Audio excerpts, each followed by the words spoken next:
Hello everyone, ನಮಸ್ತೆ. ನಾನು ವಿದ್ಯಾಶ್ರೀ. ಎಲ್ಲರೂ ಚೆನ್ನಾಗಿದ್ದೀರಿ ಅಂತ ಹೇಳಿ ಭಾವಿಸ್ಕೊಳ್ತೇನೆ. ಈ ವಿಡಿಯೋದಲ್ಲಿ ಕರ್ನಾಟಕ ಶಿಕ್ಷಕರ ಅರ್ಹತಾ ಪರೀಕ್ಷೆ ತಯಾರಿಗೆ ಸಂಬಂಧಿಸಿದಂತೆ ಹಿಂದಿನ ಪ್ರಶ್ನೆ ಪತ್ರಿಕೆಗಳ ಪ್ರಶ್ನೋತ್ತರಗಳನ್ನು ನೋಡ್ತಾ ಇದ್ದೇವೆ. ಕಾರ್ಟೆಟ್ 2021ರ ಪ್ರಥಮ ಭಾಷೆ ಕನ್ನಡದ ಪ್ರಶ್ನೋತ್ತರಗಳನ್ನು ನೋಡ್ತಾ ಹೋಗುವ. ಪಾರ್ಟ್ 1, ಭಾಷೆ 1 ಕನ್ನಡ. ಸೂಚನೆ: ಈ ಕೆಳಗಿನ ಗದ್ಯ ಭಾಗವನ್ನು ಓದಿ 1ರಿಂದ 8 ಪ್ರಶ್ನೆಗಳಿಗೆ ಉತ್ತರಿಸಿ. ಗದ್ಯ ಭಾಗವನ್ನು ಓದ್ತಾ ಹೋಗ್ತಾನೆ. ಮಂಜಣ್ಣ ನಮ್ಮ ಮನೆಯ ಆಳು. ಬಹಳ ಹಳೆಯ ಮನುಷ್ಯ, ಅಂದರೆ ಸುಮಾರು 60 ವರ್ಷ. ಅವನ ಮುಖದ ತುಂಬ ಬಿಳಿಯ ಗಡ್ಡ ಮೀಸೆ, ತಲೆಯ ತುಂಬ ಹಣ್ಣು ಹಣ್ಣು ಕೂದಲು. ಅವನ ಗಡ್ಡವೇನು ಮಲೆನಾಡಿನ ಗಿರಿಗಳ ಮೇಲೆ ನಿಬಿಡವಾಗಿ ಬೆಳೆವ ತರುನಿಕರದಂತೆ ಉದ್ದವಾಗಿ ನೀಳವಾಗಿರಲಿಲ್ಲ. ಬಯಲು ಸೀಮೆಯ ಗುಡ್ಡಗಳಲ್ಲಿ ಬೆಳೆಯುವ ವಿರಳವಾದ ಪೊದೆಗಳಂತೆ ಇತ್ತು. ಸುಲಭವಾಗಿ ಹೇಳುವುದಾದರೆ ಇಲಿತರಿದಂತೆ ಇತ್ತು. ಅದಕ್ಕೊಂದು ಕಾರಣ ಇದೆ. ನಮ್ಮ ಮಂಜಣ್ಣ ಕ್ಷೌರಿಕರೊಡನೆ ಅಸಹಕಾರ ಮಾಡಿದ್ದ. ಅವನಿಗೆ ಕುಡುಗೋಲೆ ಮುಂಡನದ ಕೈದು, ಅಂದರೆ ಆಯುಧ. ಗಡ್ಡ ಉದ್ದವಾದ ಕೂಡಲೇ ಅದರ ತುದಿಯನ್ನು ಒಟ್ಟುಗೂಡಿಸಿ ಮಸೆತ್ತು ಹರಿತವಾದ ಕುಡುಗೋಲಿನಿಂದ ಚರಚರನೆ ಕೊಯ್ಯುತ್ತಿದ್ದ.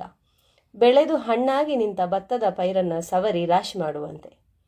ಮಂಜಣ್ಣನೆಂದರೆ ನಮಗೆಲ್ಲ ಪ್ರಾಣ, ಏಕೆಂದರೆ ನಮಗೆಲ್ಲ ಅವನೇ ಕತೆಗಾರ. ಆ ವೃದ್ಧ ಮೂರ್ತಿಯನ್ನು ನೋಡಿದ ಕೂಡಲೇ ಹುಡುಗರಾದ ನಮಗೆ ಅವನು ಆಳು ಎಂಬುದು ಮರೆತು ಹೋಗಿ ಅವನಲ್ಲಿ ಗುರುಭಾವ ಉಂಟಾಗುತ್ತಿತ್ತು. ಲವಕುಶರಿಗೆ ವಾಲ್ಮೀಕಿಯನ್ನು ಕಂಡರೆ ಯಾವ ಭಾವ ಉಂಟಾಗುತ್ತಿತ್ತೋ ಆ ಭಾವ. ಆದರೇನು, ನಮಗೆ ಗುರು, ನಮ್ಮ ಹಿರಿಯರಿಗೆ ಆಳು. ಅವನು ದಿನವೂ ಎಲ್ಲರಂತೆ ಕೆಲಸಕ್ಕೆ ಹೋಗಬೇಕಾಗಿತ್ತು. ನಾನು ಒಂದೊಂದು ಸಾರಿ ಹೀಗೆಂದು ಯೋಚಿಸುತ್ತಿದ್ದೆ. ನಾನು ಯಜಮಾನನಾದರೆ ಮಂಜಣ್ಣನಿಗೆ ಕತೆ ಹೇಳುವ ಕೆಲಸವೊಂದನ್ನೇ ಕೊಡುವೆನೆಂದು. ಮುಗ್ಧಾಲೋಚನೆ. ನಾನು 7-8 ವರ್ಷದ ಹುಡುಗ, ಮಂಜಣ್ಣ 60 ವರ್ಷದ ಮುದುಕ. ನಾನು ಯಜಮಾನನಾಗುವ ತನಕ ಅವನು ಬದುಕಿರುವನೇ? ಹೌದು, ಆಗ ಇರುವನೆಂದೇ ಭಾವಿಸಿದ್ದೆ. ಪ್ರತಿದಿನ ಹೊತ್ತು ಎಷ್ಟು ಬೇಗ ಮುಳುಗುವುದೋ ಎಂದು ನಾವೆಲ್ಲ ಹಾರಾಯ್ಕೆಯಿಂದ ಎದುರು ನೋಡುತ್ತಾ ಇರುತ್ತಿದ್ದೆವು. ಏಕೆಂದರೆ ಕತ್ತಲಾಗಲು ಮಂಜಣ್ಣ ನಮಗೆ ಕತೆ ಹೇಳುತ್ತಿದ್ದ. ಮಂಜಣ್ಣನೆಂದರೆ ನಿಜವಾಗಿಯೂ ಕಥಾ ಸರಿತ್ ಸಾಗರ. ಅವೆಲ್ಲ ಅವನ ಕತೆಗಳು ಅಥವಾ ಅನ್ಯರಿಂದ ಕಲಿತವುಗಳೋ ಏನೋ ನಮಗೆ ತಿಳಿಯದು. ಕತೆಗಂತೂ ಅವನು ಕಲ್ಪವೃಕ್ಷವೇ ಸರಿ. ಮಂಜಣ್ಣ ಕತೆ ಹೇಳೋ ಎಂದು ಹೇಳುವುದೇ ತಡ ಕತೆಯ ಪ್ರವಾಹ ಹಲ್ಲಿಲ್ಲದ ಅವನ ಮುದಿ ಬಾಯಿಯಿಂದ ಹೊರಸೂಸುತ್ತಿತ್ತು. ನಾವೆಲ್ಲ ಒಂದೇ ಮನಸ್ಸಿನಿಂದ ಕತೆ ಕೇಳುತ್ತಾ ಕುಳಿತು ಬಿಡುತ್ತಿದ್ದೆವು. ಗದ್ಯ ಭಾಗವನ್ನು ಓದಿಯಾಗಿದೆ. ಈಗ ಅದಕ್ಕೆ ಸಂಬಂಧಿಸಿದಂತಹ ಪ್ರಶ್ನೋತ್ತರಗಳನ್ನು ನೋಡ್ತಾ ಹೋಗುವ. ಪ್ರಶ್ನೆ ಸಂಖ್ಯೆ 1, ಮಕ್ಕಳಿಗೆ ಮಂಜಣ್ಣನಲ್ಲಿ ಗುರುಭಾವ ಉಂಟಾಗಲು ಕಾರಣ: 1, ವೃದ್ಧನಾಗಿದ್ದರಿಂದ. 2, ಮನೆಯ ಆಳಾಗಿದ್ದುದರಿಂದ. 3, ಕತೆಗಳನ್ನು ಹೇಳುತ್ತಿದ್ದರಿಂದ. 4, ಬಿಳಿಯ ಗಡ್ಡ ಮೀಸೆ ಇದ್ದುದರಿಂದ. ಮಂಜಣ್ಣ ಮಕ್ಕಳಿಗೆಲ್ಲ ಕತೆ ಹೇಳ್ತಾ ಇದ್ದ ಕಾರಣ ಮಕ್ಕಳಿಗೆ ಗುರುಭಾವ ಉಂಟಾಗ್ತಿತ್ತು ಮಂಜಣ್ಣನ ಮೇಲೆ. ಹಾಗಾಗಿ ಸರಿಯಾದಂಥ ಉತ್ತರ ಆಪ್ಷನ್ 1. ಪ್ರಶ್ನೆ ಸಂಖ್ಯೆ 2, ಮಂಜಣ್ಣನ ಕತೆ ಕೇಳಲು ಮಕ್ಕಳ ಹಾರೈಕೆ ಇದು. ಆಪ್ಷನ್ 1, ಊಟ ಬೇಗ ಮುಗಿಯಲಿ. ಆಪ್ಷನ್ 2, ಬೇಗ ಹೊತ್ತು ಮುಳುಗಲಿ. ಆಪ್ಷನ್ 3, ಬೇಗ ಮನೆಯವರು ಮಲಗಲಿ. ಆಪ್ಷನ್ 4, ಕತೆ ಬೇಗ ಮುಗಿಯಲಿ. ಸರಿಯಾದಂಥ ಉತ್ತರ ಆಪ್ಷನ್ 2, ಬೇಗ ಹೊತ್ತು ಮುಳುಗಲಿ. ಪ್ರಶ್ನೆ ಸಂಖ್ಯೆ 3, ಮಂಜಣ್ಣ ತನ್ನ ಗಡ್ಡವನ್ನು ತೆಗೆಯಲು ಬಳಸುತ್ತಿದ್ದ ಆಯುಧ: ಆಪ್ಷನ್ 1, ಕುಡುಗೋಲು. 2, ಚಾಕು. 3, ಕತ್ತರಿ. 4, ಬ್ಲೇಡ್. ಸರಿಯಾದಂಥ ಉತ್ತರ ಆಪ್ಷನ್ 1, ಕುಡುಗೋಲು. ಪ್ರಶ್ನೆ ಸಂಖ್ಯೆ 4, ಲೇಖಕರ ಪ್ರಕಾರ ಮಂಜಣ್ಣನೆಂದರೆ ಹೀಗೆ: ಆಪ್ಷನ್ 1, ಮನೆಯ ಆಳು. 2, ವೃದ್ಧ ಮೂರ್ತಿ. 3, ಹಾಡುಗಾರ. 4, ಕಥಾ ಸರಿತ್ ಸಾಗರ. ಸರಿಯಾದ ಉತ್ತರ ಆಪ್ಷನ್ 4, ಕಥಾ ಸರಿತ್ ಸಾಗರ. ಪ್ರಶ್ನೆ ಸಂಖ್ಯೆ 5, ಲೇಖಕರು ಮಂಜಣ್ಣನ ಗಡ್ಡವನ್ನು ಇದಕ್ಕೆ ಹೋಲಿಸಿದ್ದಾರೆ: ಆಪ್ಷನ್ 1, ಬಯಲು ಸೀಮೆಯ ವಿರಳವಾದ ಪೊದೆಗೆ. 2, ಮಲೆನಾಡಿನ ಗಿಡ ಮರಗಳಿಗೆ. 3, ಹೊಲದಲ್ಲಿ ಬೆಳೆಯುವ ಹುಲ್ಲಿಗೆ.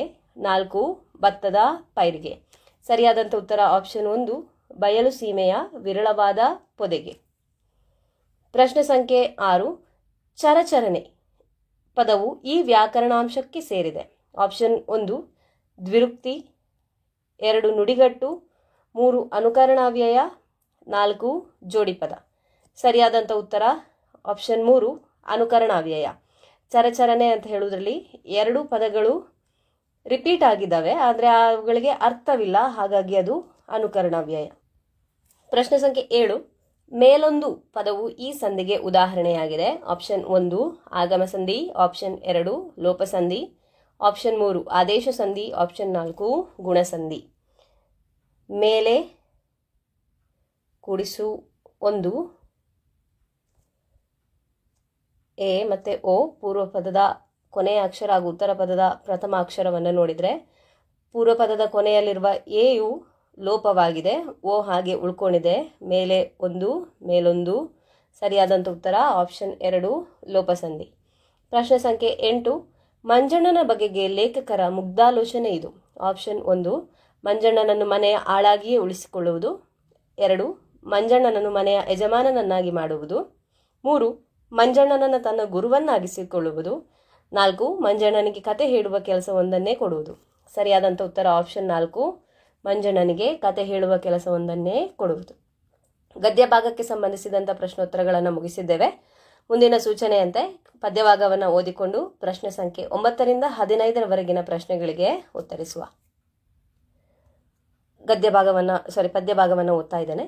ನೋಡು ಇದೋ ಇಲ್ಲರಳಿ ನಗುತ್ತಿದೆ 7 ಸುತ್ತಿನ ಮಲ್ಲಿಗೆ, ಇಷ್ಟು ಹಚ್ಚನೆ ಹಸಿರು ಗಿಡದಿಂದೆಂತು ಮೂಡಿತೋ ಬೆಳ್ಳಗೆ, ಮೇಲೆ ನಭದಲ್ಲಿ 100 ತಾರೆಗಳರಳಿ ಮಿರುಗುವ ಮುನ್ನವೇ, ಬೆಳ್ಳಿಯೊಂದೇ ಬೆಳಗುವಂದದಿ ಗಿಡದೊಳೊಂದೇ ಹೂವಿದೆ.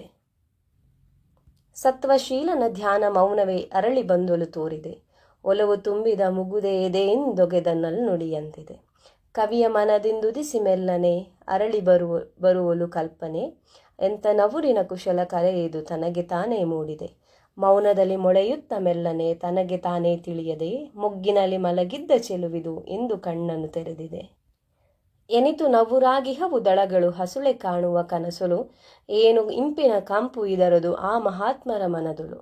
ಹರಿವ ಮನವನ್ನು ಹಿಡಿದು ಒಂದೆಡೆ ನಿಲ್ಲಿಸಿ ತೊಳೆದಿದೆ ಹೂವಿದು, ಚೆಲುವು ಬಾಳನು ಹಸನುಗೊಳಿಸುವ ಅಚ್ಚರಿಯ ಪರಿ ಎಂಥದು. ಪ್ರಶ್ನೆ ಸಂಖ್ಯೆ 9 ಆಕಾಶದಲ್ಲಿ ತಾರೆಗಳಿಗಿಂತ ಮೊದಲು ಬೆಳಗುವುದು ಇದು. ಆಪ್ಷನ್ 1 ಮೋಡ, 2 ಮಲ್ಲಿಗೆ, 3 ಬೆಳ್ಳಿ, 4 ಮಿಂಚು. ಸರಿಯಾದಂಥ ಉತ್ತರ ಆಪ್ಷನ್ 3 ಬೆಳ್ಳಿ. ಪ್ರಶ್ನೆ ಸಂಖ್ಯೆ 10 ಅರಳಿ ನಿಂತ ಮಲ್ಲಿಗೆ ಇವರ ನಲ್ನುಡಿಯಂತೆ ಎಂದು ಕವಿ ಹೇಳಿದ್ದಾರೆ.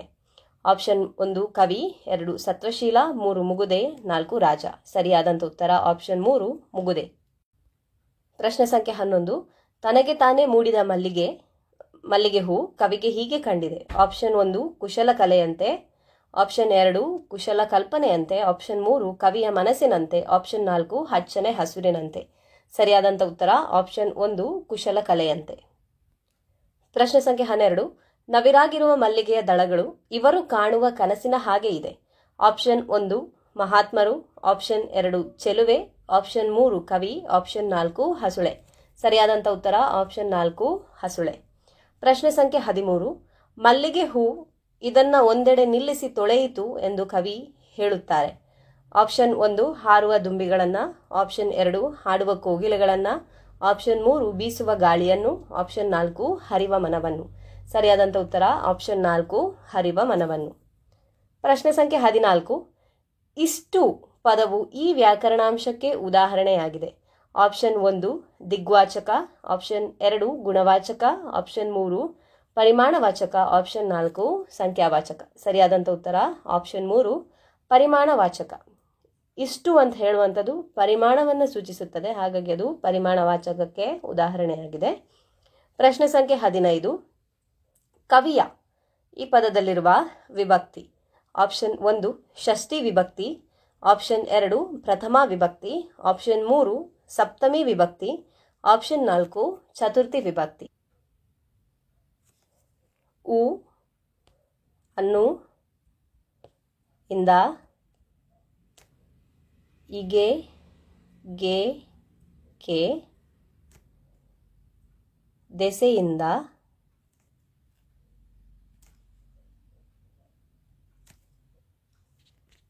ದೆಸೆಯಿಂದ ಆ ಅಲ್ಲಿ.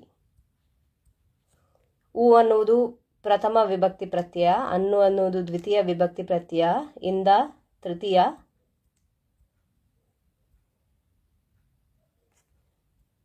ತೃತೀಯ, ಅನ್ನು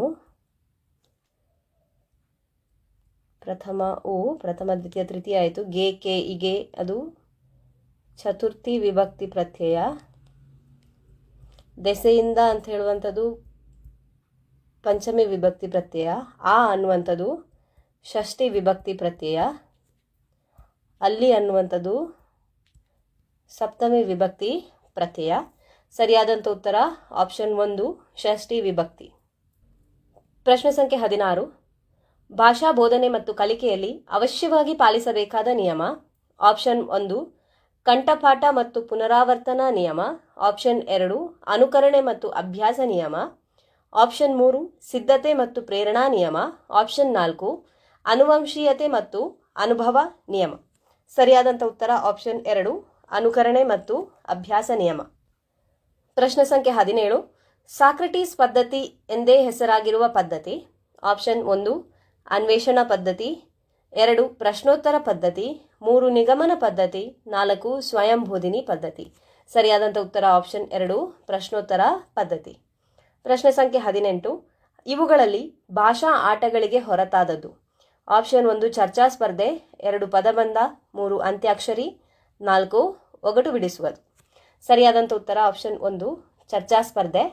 ಪದಬಂಧ, ಅಂತ್ಯಾಕ್ಷರಿ, ಒಗಟು ಬಿಡಿಸುವುದೆಲ್ಲವೂ ಭಾಷಾ ಆಟಗಳಿಗೆ ಸೇರಿದಂಥದ್ದು. ಇವುಗಳಲ್ಲಿ ಹೊರತಾದದ್ದು ಚರ್ಚಾ ಸ್ಪರ್ಧೆ. ಪ್ರಶ್ನೆ ಸಂಖ್ಯೆ 19. ಪ್ರಾಥಮಿಕ ಹಂತದಲ್ಲಿ ಓದು ಬರಹ ಕಲಿಸಲು ಅಳವಡಿಸಬೇಕಾದ ಕ್ರಮ. ಆಪ್ಷನ್ 1 ಅನುಕರಣೆ ಮತ್ತು ಅಭ್ಯಾಸಗಳು. 2 ದೋಷವನ್ನು ಗುರುತಿಸುವುದು. 3 ಕಾಗುಣಿತವನ್ನು ಪರಿಗಣಿಸದೆ ಅಭ್ಯಾಸ ಮಾಡಿಸುವುದು. 4 ಯಾಂತ್ರಿಕವಾಗಿ ಕಲಿಸುವುದು. ಸರಿಯಾದಂಥ ಉತ್ತರ ಆಪ್ಷನ್ 1 ಅನುಕರಣೆ ಮತ್ತು ಅಭ್ಯಾಸಗಳು. ಪ್ರಶ್ನೆ ಸಂಖ್ಯೆ 20. ಅಕ್ಷರ ಮತ್ತು ಪದ ಜೋಡಣೆ ಕಲಿಸುವ ಪ್ರಮುಖ ಸಾಧನ.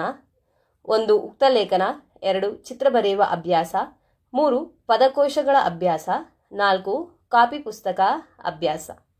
ಅಕ್ಷರ ಮತ್ತು ಪದ ಜೋಡಣೆ ಕಲಿಸುವ ಪ್ರಮುಖ ಸಾಧನ. ಸರಿಯಾದಂಥ ಉತ್ತರ ಆಪ್ಷನ್ 4 ಕಾಪಿ ಪುಸ್ತಕ ಅಭ್ಯಾಸ. ಪ್ರಶ್ನೆ ಸಂಖ್ಯೆ 21. ಸೂಕ್ಷ್ಮ ವಾಚನ ಎಂದರೆ. ಆಪ್ಷನ್ 1 ಪಠ್ಯದ ಮುಖ್ಯಾಂಶಗಳನ್ನು ಓದುವುದು. 2 ವೇಗವಾಗಿ ಓದುವುದು.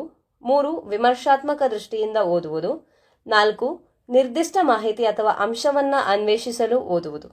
ಸೂಕ್ಷ್ಮ ವಾಚನ ಅಂತ ಹೇಳಿದರೆ ಸರಿಯಾದಂಥ ಉತ್ತರ ಆಪ್ಷನ್ 4 ನಿರ್ದಿಷ್ಟ ಮಾಹಿತಿ ಅಂಶವನ್ನು ಅನ್ವೇಷಿಸಲು ಓದುವುದು. ಪ್ರಶ್ನೆ ಸಂಖ್ಯೆ 22. ಉತ್ತಮ ಮಾತುಗಾರಿಕೆ ಕೌಶಲ ಬೆಳೆಸುವ ಚಟುವಟಿಕೆ. 1 ಕಾಪಿ ಪುಸ್ತಕ ಅಭ್ಯಾಸ. 2 ಪಾತ್ರಾಭಿನಯ ಚಟುವಟಿಕೆ. 3 ದಿನಪತ್ರಿಕೆಗಳ ಸಂಗ್ರಹ. 4 ವ್ಯಾಕರಣ ನಿಯಮಗಳ ಕಂಠಪಾಠ. ಉತ್ತಮ ಮಾತುಗಾರಿಕೆ ಕೌಶಲ ಬೆಳೆಸುವಂಥ ಚಟುವಟಿಕೆ ಪಾತ್ರಾಭಿನಯ ಚಟುವಟಿಕೆ. ಸರಿಯಾದಂಥ ಉತ್ತರ ಆಪ್ಷನ್ 2. ಪ್ರಶ್ನೆ ಸಂಖ್ಯೆ 23. ಇದು ಗದ್ಯ ಬೋಧನೆಯ ಪ್ರಮುಖ ಉದ್ದೇಶ. ಆಪ್ಷನ್ 1 ಓದು ಬರಹ ಗ್ರಹಿಕೆ ಮತ್ತು ಅಭಿವ್ಯಕ್ತಿ ಸಾಮರ್ಥ್ಯ ಬೆಳೆಸುವುದು. 2 ಆನಂದ ಸೌಂದರ್ಯ ಪ್ರಜ್ಞೆ ಮತ್ತು ರಸಾಸ್ವಾದನೆ ಮೂಡಿಸುವುದು. 3 ಗಾಯನ ಮತ್ತು ಅಭಿನಯ ಕೌಶಲಗಳಲ್ಲಿ ತರಬೇತಿ ನೀಡುವುದು. 4 ಗದ್ಯದಲ್ಲಿನ ಪ್ರಶ್ನೆಗಳಿಗೆ ಉತ್ತರಗಳನ್ನು ಕಂಠಪಾಠ ಮಾಡಿಸುವುದು. ಸರಿಯಾದಂಥ ಉತ್ತರ ಆಪ್ಷನ್ 1 ಓದು ಬರಹ ಗ್ರಹಿಕೆ ಮತ್ತು ಅಭಿವ್ಯಕ್ತಿ ಸಾಮರ್ಥ್ಯವನ್ನು ಬೆಳೆಸುವುದು. ಪ್ರಶ್ನೆ ಸಂಖ್ಯೆ 24. ಗಮಕ ಕಲೆ ಎಂಬುದು. ಆಪ್ಷನ್ 1 ಪದ್ಯದ ರೂಪಾಂತರ. 2 ಪದ್ಯದ ವಿಮರ್ಶೆ. 3 ಕಾವ್ಯದ ಗಾಯನ. 4 ಕವಿಯ ಸ್ಫೂರ್ತಿ. ಸರಿಯಾದಂಥ ಉತ್ತರ ಆಪ್ಷನ್ 3 ಕಾವ್ಯದ ಗಾಯನ. ಪ್ರಶ್ನೆ ಸಂಖ್ಯೆ 25. ಪರಿಹಾರ ಬೋಧನೆಯಲ್ಲಿ ಶಿಕ್ಷಕರು ಮುಖ್ಯವಾಗಿ ಪಾಲಿಸಬೇಕಾದ ಕ್ರಮ. ಆಪ್ಷನ್ 1 ನಿಯಂತ್ರಿತ ಅಭ್ಯಾಸ ಮಾಡಿಸುವುದು. ಆಪ್ಷನ್ 2 ಎಲ್ಲ ಪಾಠಗಳನ್ನು ಕೇವಲ ಬೋಧನೆ ಮಾಡುವುದು. 3 ಕಲಿಕಾ ಸಾಮರ್ಥ್ಯದಲ್ಲಿ ಕಂಡುಬರುವ ದೋಷ ನಿವಾರಣೆ ಮಾಡುವುದು. 4 ವಿದ್ಯಾರ್ಥಿಗಳು ತಾವೇ ಅಭ್ಯಾಸ ಮಾಡಲು ಮಾರ್ಗದರ್ಶಿಸುವುದು. ಸರಿಯಾದಂಥ ಉತ್ತರ ಆಪ್ಷನ್ 3 ಕಲಿಕಾ ಸಾಮರ್ಥ್ಯದಲ್ಲಿ ಕಂಡುಬರುವ ದೋಷ ನಿವಾರಣೆ ಮಾಡುವುದು. ಪ್ರಶ್ನೆ ಸಂಖ್ಯೆ 26. ನೀಲನಕಾಶೆಯಿಂದಾಗುವ ಪ್ರಯೋಜನಗಳಲ್ಲಿ ಇದು ಸೇರಿಲ್ಲ. ನೀಲನಕಾಶೆಯಿಂದಾಗುವ ಪ್ರಯೋಜನದಲ್ಲಿ ಇದು ಸೇರಿಲ್ಲ ಅಂತ ಕೇಳಿದರೆ. ಆಪ್ಷನ್ 1 ಪ್ರಶ್ನೆ ಪತ್ರಿಕೆ ರಚಿಸಲು ಮಾರ್ಗದರ್ಶನವನ್ನು ನೀಡುತ್ತದೆ. 2 ಪ್ರಶ್ನೆ ಪತ್ರಿಕೆ ರಚನೆಯಲ್ಲಿ ಗೊಂದಲವನ್ನು ಉಂಟು ಮಾಡುತ್ತದೆ. 3 ಪ್ರಶ್ನೆಗಳ ಪುನರಾವರ್ತನೆಯನ್ನು ತಡೆಯುತ್ತದೆ. 4 ವಿವಿಧ ಉದ್ದೇಶಗಳಿಗನುಗುಣವಾಗಿ ವಿವಿಧ ರೀತಿಯ ಪ್ರಶ್ನೆಗಳನ್ನು ರಚಿಸಲು ನೆರವಾಗುತ್ತದೆ. ಇಲ್ಲಿ ಕೊಟ್ಟಂತಹ 4 ಆಪ್ಷನ್ಸಲ್ಲಿ ಆಪ್ಷನ್ 1, 3 ಮತ್ತು 4 ನೀಲಿ ನಕಾಶೆ ಅಂದರೆ ಬ್ಲೂ ಪ್ರಿಂಟಿಂದ ಆಗುವಂತಹ ಪ್ರಯೋಜನವೇ ಅದು. ಪ್ರಯೋಜನವಲ್ಲದ್ದು ಆಪ್ಷನ್ 2 ಪ್ರಶ್ನೆ ಪತ್ರಿಕೆ ರಚನೆಯಲ್ಲಿ ಗೊಂದಲವನ್ನು ಉಂಟು ಮಾಡುತ್ತದೆ ಅಂತ ಹೇಳುವಂಥದ್ದು. ಪ್ರಶ್ನೆ ಸಂಖ್ಯೆ 27. 6ನೇ ತರಗತಿಯಲ್ಲಿ 10 ಜನ ವಿದ್ಯಾರ್ಥಿಗಳು ಕನ್ನಡವನ್ನ ಸರಾಗವಾಗಿ ಓದಲು ಶಕ್ತರಿಲ್ಲ. ಈ ಸಮಸ್ಯೆಯನ್ನು ಪರಿಹರಿಸಲು ಶಿಕ್ಷಕನು ಕೈಗೊಳ್ಳಬಹುದಾದ ತಕ್ಷಣದ ಪರಿಹಾರ ಕಾರ್ಯ: 1. ಹೆಚ್ಚು ಪ್ರಮಾಣದ ಮನೆಗೆಲಸ ಅಭ್ಯಾಸಗಳನ್ನು ನೀಡುವುದು. 2. ಸರಾಗವಾಗಿ ಓದುವ ಸಾಮರ್ಥ್ಯದ ಪ್ರಾಮುಖ್ಯತೆ ತಿಳಿಸುವುದು. 3. ಕ್ರಿಯಾ ಸಂಶೋಧನೆ ಕೈಗೊಳ್ಳುವುದು. 4. ಹಿಂದಿನ ತರಗತಿಯಲ್ಲೇ ಉಳಿಸುವುದು. ಇಲ್ಲಿ ಸರಿಯಾದಂಥ ಉತ್ತರ ಆಪ್ಷನ್ 3, ಕ್ರಿಯಾ ಸಂಶೋಧನೆಯನ್ನ ಕೈಗೊಳ್ಳುವುದು. ಕ್ರಿಯಾ ಸಂಶೋಧನೆಯನ್ನು ಮಾಡಿ ಆ ವಿದ್ಯಾರ್ಥಿಗಳಿಗೆ ಯಾಕೆ ಓದಲಿಕ್ಕೆ ಸಮಸ್ಯೆ ಆಗ್ತಾ ಉಂಟಂತ ಹೇಳಿ ಕಂಡುಹಿಡಿದು ಅದಕ್ಕೆ ಬೇಕಾದಂತಹ ಪರಿಹಾರವನ್ನು ಮಾಡಿಕೊಳ್ಳುವುದು. ಪ್ರಶ್ನೆ ಸಂಖ್ಯೆ 28. ಹೆಮ್ಮರ ಪದವು ಈ ಸಮಾಸಕ್ಕೆ ಉದಾಹರಣೆಯಾಗಿದೆ. ಆಪ್ಷನ್ 1 ಕರ್ಮಧಾರಯ, ಆಪ್ಷನ್ 2 ತತ್ಪುರುಷ, ಆಪ್ಷನ್ 3 ಬಹುರ್ವಿಹಿ, ಆಪ್ಷನ್ 4 ದ್ವಂದ್ವ. ಹೆಮ್ಮರ ಅಂತ ಹೇಳುವಂಥದ್ದು ಹಿರಿದಾದ ಕೂಡಿಸು ಮರ. ಹೆಮ್ಮರ ವಿಶೇಷಣವನ್ನು ಒಳಗೊಂಡಿದೆ ಪೂರ್ವಪದ, ಹಾಗಾಗಿ ಇದು ಕರ್ಮಧಾರಯ ಸಮಾಸಕ್ಕೆ ಉದಾಹರಣೆ. ಸರಿಯಾದಂಥ ಉತ್ತರ ಆಪ್ಷನ್ 1. ಪ್ರಶ್ನೆ ಸಂಖ್ಯೆ 29. ಮೃಗ ಈ ಪದದ ತದ್ಭವ ರೂಪ ಇದಾಗಿದೆ. ಆಪ್ಷನ್ 1 ಖಗ, ಆಪ್ಷನ್ 2 ಮೊಗ, ಆಪ್ಷನ್ 3 ಮಗ, ಆಪ್ಷನ್ 4 ಮಿಗ. ಮೃಗ ಪದದ ತದ್ಭವ ರೂಪ ಮಿಗ ಅಂತ ಹೇಳಿ ಸರಿಯಾದಂಥ ಉತ್ತರ ಆಪ್ಷನ್ 4. ಪ್ರಶ್ನೆ ಸಂಖ್ಯೆ 30. ಹೊಟ್ಟು ಕುಟ್ಟು ಈ ನುಡಿಗಟ್ಟಿನ ಅರ್ಥ ಹೀಗಿದೆ.